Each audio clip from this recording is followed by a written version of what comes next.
waxaan rabaa inaan xuso oo u mahad celiyo tanasulkii ay u sameeyeen inuu suurtagal noqdo maamulka Galmudug State maamuladii ka jiray gobolkaas oo u tanasulay inuu wax noqdo ama la midoobo ama gobolku yeesho hal maamul oo kaliya reer Galmudug waxa la idinka baahan yahay taageero run ah oo aan ahayn mid aan caawa halkaan la fadhino si gobolkaasi uu dhismo inaan garab istaagno dadka xilka adag loo dhiibay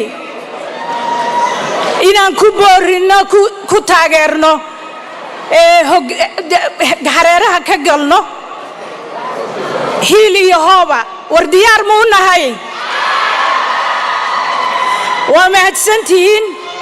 wargeesiyaasheena xilka guud ka saarayo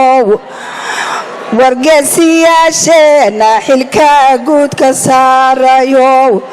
gomaamuus loo qabiilkii ka soo gudbo heshiis gunta wada jirkeenaanu goomane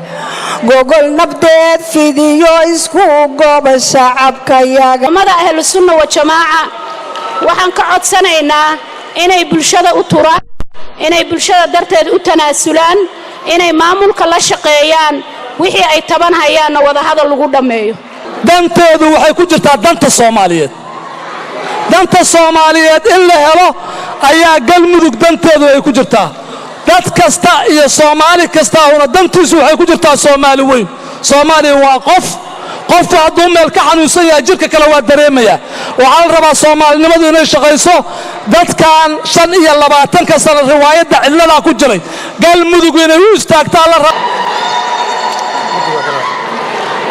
waxaan halkan uga dirayaa tahniyad qaali ah oo xurmo mudan Galmudug State oo hadda dhalatay kuna soo biirtay dawlad goboleedyada Soomaaliya ka jira doonaysana inay qayb ka noqoto isla markaasna ay garab istaagto dawladda federaalka ee Soomaaliya si loo soo celiyo sharaftii midnimadii iyo Soomaalinimadii waqti dheer gashay godka waxaan ku buurinayaa walaalahayga Galmudug State oo ay hogaaminayaan madaxweyne ku-xigeenka gudoomiyaha baarlamaanka dhammaan shacabkooda anay garab istaagaan lana shaqeeyaan dawladda federaalka ee Soomaaliya sababtoo ah haddaan la helin dawlad dhexe oo xoog leh ma dhacayso midnimada Soomaaliya oo burburka 26 sano ku soo jirtay aan dib loo soo celiyo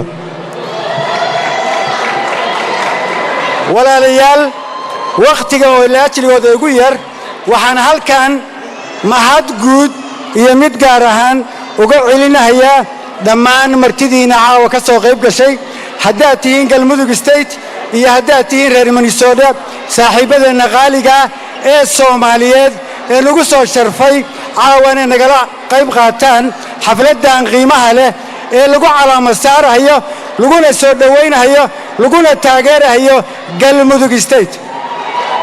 والسلام عليكم ورحمة الله وبركاته.